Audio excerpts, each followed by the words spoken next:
입양한 16개월 아이를 학대해 숨지게 한 혐의를 받는 엄마가 입양 한 달 뒤부터 학대를 한 것으로 조사됐다고 경찰이 오늘 밝혔습니다.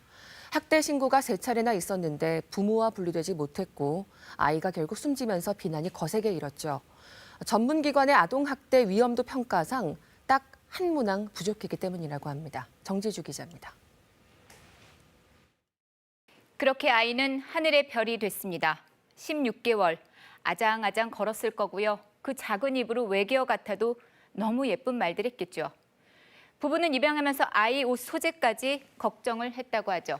3살 터울 언니도 있어서 잘 클 거라고 생각했습니다. A양의 위탁모 얘긴데요. 지난 추석에는 행복한 입양 가정으로 이렇게 TV 출연도 했습니다. 이마에 퍼런 멍 보이시죠?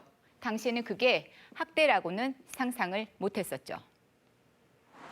그런데 지난달 13일 A양은 몸 곳곳에 멍이 든 채 응급실에 실려왔습니다. 결국 숨졌습니다. 학대 혐의 인정하셨나요? 인정하셨나요? 복구 예상은 어떻게 생각하시나요? 부검 결과 사인은 외부 힘에 의한 복부 손상이었죠. A양의 엄마 아동학대 치사 혐의 등으로 구속됐습니다. 건강하던 A양이 입양된 건 올해 초입니다. 하지만 5월부터 경찰에 아동학대 의심 신고가 3차례나 접수가 됐습니다. 지난 5월에는 어린이집 교사가 몸 곳곳에 멍을 발견해서 신고를 했고요. 지난 여름에는 차에 방치되고 또 뼈에서 금이 관찰됐다면서 아동보호기관이 경찰에 신고했습니다. 9월에는 소아과 의사가 신고를 했습니다.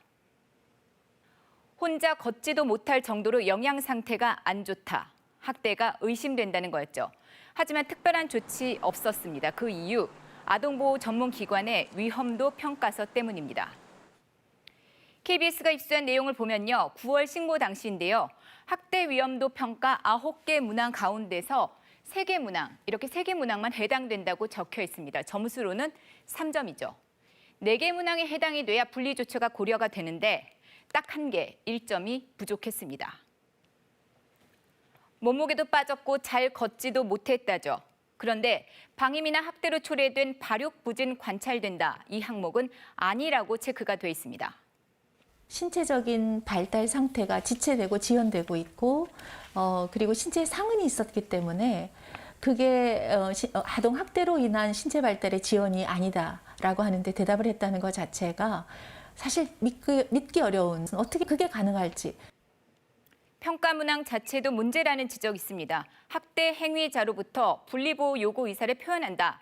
자, 이런 질문 과연 16개월 아이가 답할 수 있는 내용일까요? 연령에 맞는, 개월수에 맞는 체크리스트가 아닙니다. 그런 학대를 받는다 하더라도 표현하지 못하는 문항이라고 보입니다. A양의 엄마는 키즈 카페도 종종 갔다죠. 주로 큰딸과 함께 왔고요. A양은 3번에 1번꼴로 이렇게 함께 왔다는데요. 그런데 지난 6월 말에는 주차장 차량에 A양만 남겨졌다죠. 큰딸만 데리고 키즈 카페에 들어왔습니다. 이를 본 다른 손님이 경찰에 신고를 했습니다. 그리고 경찰 조사 받았습니다. 이 엄마, 나중에 키즈 카페 사장에게 이런 문자도 보냈습니다. 무혐의로 잘 마무리됐다. 이모티콘까지 써가며 문자를 보냈습니다. 특히 A양이 숨지기 사흘 전에도 엄마는 A양 없이 남편과 큰딸하고만 이 키즈 카페에 왔다는데요. A양을 잠시 맡았던 위탁모들 또 아동학대 방지협회는 경찰의 책임을 요구하며 며칠 전 기자회견을 열었습니다. 항의 서한도 전달했죠. 경찰도 아동학대 신고가 2회 이상 접수가 될 경우에는 무조건 부모 등 보호자와 어린이를 분리하겠다 이렇게 밝혔습니다. KBS 뉴스 정지주입니다.